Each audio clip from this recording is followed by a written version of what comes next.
प्यारे बच्चों, आज हम फर्स्ट यूनिट के उप विषय मोटिवेशन अर्थात अभिप्रेरणा के बारे में पढ़ेंगे। इसमें आज प्रेरक क्या होते हैं और वो कितने प्रकार के होते हैं इसके बारे में चर्चा करेंगे। प्रेरक तथा उसके प्रकार के बारे में पढ़ने से पहले अभिप्रेरणा क्या है, व्हाट इज़ मोटिवेशन अर्थात अभिप्रेरणा क्या होती है उसके संबंध में थोड़ा सा जान लेते हैं। अभिप्रेरणा का अर्थ है किसी भी कार्य या मोटिव को पूरा करने की इच्छा को और बढ़ा देना। अर्थात जब मनुष्य जो है किसी भी कार्य को करने के लिए प्रेरित होता है, अपनी इच्छा से और अधिक अच्छे से कार्य करने के लिए प्रेरित होता है, तो उसे अभिप्रेरणा कहा जाता है। अब बात आती है कि मोटिवेशन शब्द क्या है। मोटिवेशन शब्द लैटिन भाषा के मूवियर से बना है, जिसका अर्थ है टू मूव अर्थात गति करना। अर्थात अभिप्रेरणा वह शक्ति है जो व्यक्ति में किसी कार्य को करते रहने के लिए अतिरिक्त लगन व उत्साह पैदा करती है। मनुष्य जो भी कार्य करता है अपनी किसी आवश्यकता या उद्देश्य की पूर्ति के लिए करता है। अतः किसी कार्य को करने और संतुष्टि प्राप्त करने की शक्ति को ही अभिप्रेरणा कहा जाता है। अब बात आती है कि शिक्षा के क्षेत्र में अभिप्रेरणा क्या है। शिक्षा के क्षेत्र में सीखने के लिए अभिप्रेरणा शब्द की व्याख्या तथा प्रयोग विद्यार्थियों में सीखने के लिए रुचि व उत्साह पैदा करने के लिए किया जाता है, जो अत्यंत महत्वपूर्ण है। अब हम पढ़ेंगे कि definitions of motivation and motives. तो जो अभिप्रेरणा या प्रेरक हैं, इसके संबंध में विभिन्न वैज्ञानिकों ने, विभिन्न विद्वानों ने या मनोवैज्ञानिकों ने बहुत सी परिभाषाएं, अलग अलग परिभाषाएं दी हैं, जिनमें से कुछ परिभाषाओं के बारे में हम पढ़ेंगे।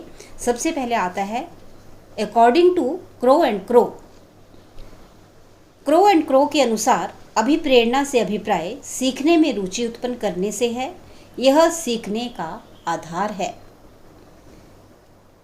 मैकडुगल के अनुसार अभिप्रेरणा वह शारीरिक तथा मनोवैज्ञानिक दशाएं हैं जो किसी कार्य को करने के लिए प्रेरित करती हैं। अर्थात व्यक्ति के अंदर जो भी शारीरिक तथा मनोवैज्ञानिक परिस्थितियां होती हैं, स्थितियां होती हैं, दशाएं होती हैं, वो मनुष्य को कार्य करने के लिए प्रेरित करती हैं, तो उन्हें अभिप्रेरणा या अभिप्रेरक का नाम दिया जाता है।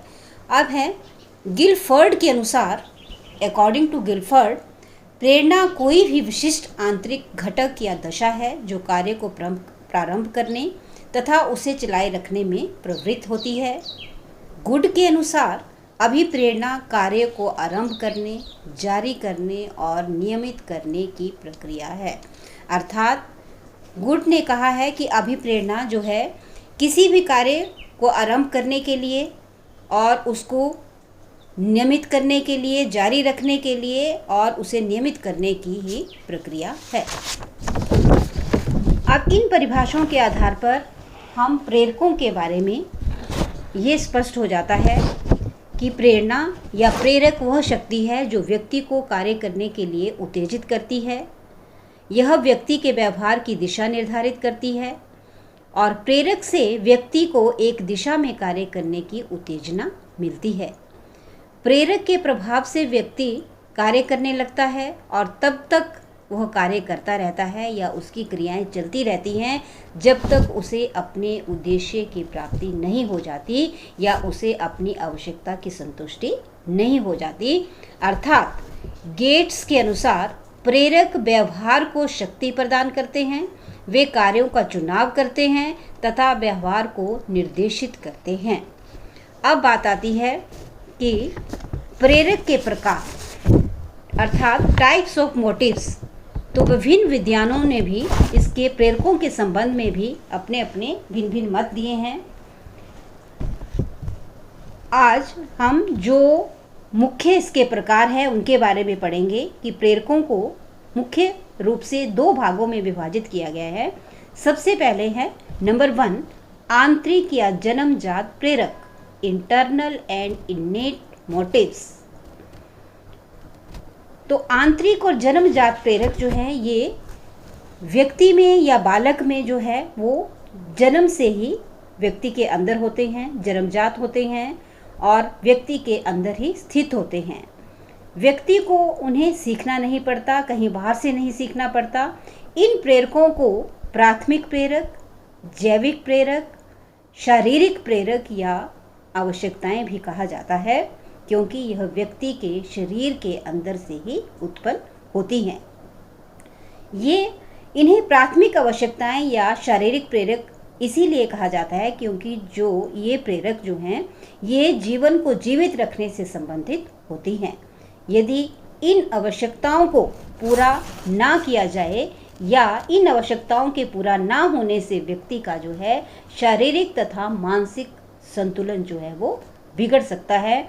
अब जो हमारे आंतरिक या जन्मजात प्रेरक हैं उनमें उनके उदाहरण हैं जैसे भूख, प्यास, नींद, काम अर्थात सेक्स संबंधी हमारी जो आवश्यकताएं हैं, प्रेम, क्रोध, मल मूत्र त्याग, पलायन, आक्रामकता, अग्रेशन, अनुकरण, इमिटेशन जिसको कहा जाता है, सहानुभूति, मातृत्व भाव, क्रीड़ा प्रवृत्ति, प्ले टेंडेंसी इत्यादि। तो ये जो प्रेरक हैं ये आंतरिक या जन्मजात प्रेरक कहलाते हैं क्योंकि हमारे ये जो प्रेरक हैं ये हमारे अंदर ही स्थित, बालकों के अंदर या व्यक्ति के अंदर स्थित होते हैं और हमें कार्य करने के लिए प्रेरित करते हैं। जैसे मान लो भूख या प्यास है तो व्यक्ति जो है जब भूख का अनुभव करता है या उसे जब प्यास का अनुभव होता है, प्यास लगती है, तो ये अंदर से ही उसकी अनुभूति है और भूख लगने पर व्यक्ति जो है अपना जो है खाने के लिए वो अपना जो भोजन है उसकी तरफ चल पड़ता है, उसकी तलाश करता है। तो हमें ये एक्टिव रखता है, हमें ये जो है सक्रिय बनाता है। भूख जो है एक ऐसा प्रेरक है जो व्यक्ति को खाना ढूंढने के लिए या खाना प्राप्त करने के लिए जो है वो एक्टिवनेस जो है व्यक्ति में आती है। इसी तरह से प्यास है, नींद है, ये व्यक्ति आराम करता है या उसे नींद का अनुभव होता है कि उसको नींद आ रही है, आराम करना चाहता है तो वो सोने के लिए जाता है। तो इसी तरह से ये हमारे आंतरिक प्रेरक हैं जो जन्मजात या व्यक्ति के या बालक के जन्म से ही मनुष्य के अंदर जो वो स्थित होते हैं। अब बात आती है नंबर 2, अर्जित प्रेरक, एक्वायर्ड मोटिव्स।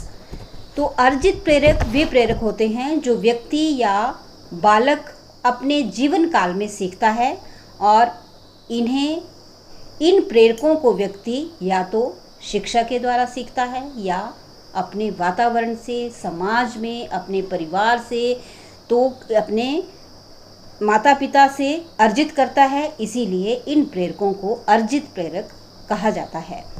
जहाँ तक अर्जित प्रेरक की बात है तो अर्जित प्रेरक भी आगे 2 प्रकार के होते हैं। नंबर 1, व्यक्तिगत अर्जित प्रेरक अर्थात इंडिविजुअल एक्वायर्ड मोटिव्स। जो प्रत्येक व्यक्ति अपने जीवन में अलग अलग वातावरण के संपर्क में आता है, उससे प्रभावित होता है और प्रत्येक व्यक्ति या बच्चे के या बालक के अनुभव जो है वो अलग अलग होते हैं, जिनसे प्रभावित होकर उसमें विशेष प्रकार की मनोवृत्तियाँ, इच्छाएं और लक्ष्य उत्पन्न होते हैं जिन्हें वो व्यक्ति जो है वो पूरा करना चाहता है। तो इन्हें व्यक्तिगत अर्जित प्रेरक कहा जाता है।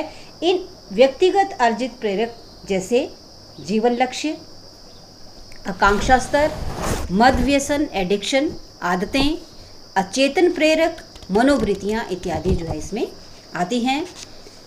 नंबर 2, जो अर्जित प्रेरक का दूसरा प्रकार है वो है सामाजिक अर्जित प्रेरक अर्थात सोशल एक्वायर्ड मोटिव्स। प्रत्येक व्यक्ति समाज का सदस्य होता है। समाज में बहुत से प्रेरक होते हैं जो व्यक्ति को प्रभावित करते हैं और इन्हें सामाजिक अर्जित प्रेरक कहा जाता है। जैसे सामूहिकता, ग्रुप फीलिंग, आत्मसम्मान, सेल्फ रिस्पेक्ट, प्रशंसा व निंदा, प्रेज एंड क्रिटिसिज्म, आत्म समर्पण, सरेंडर इत्यादि।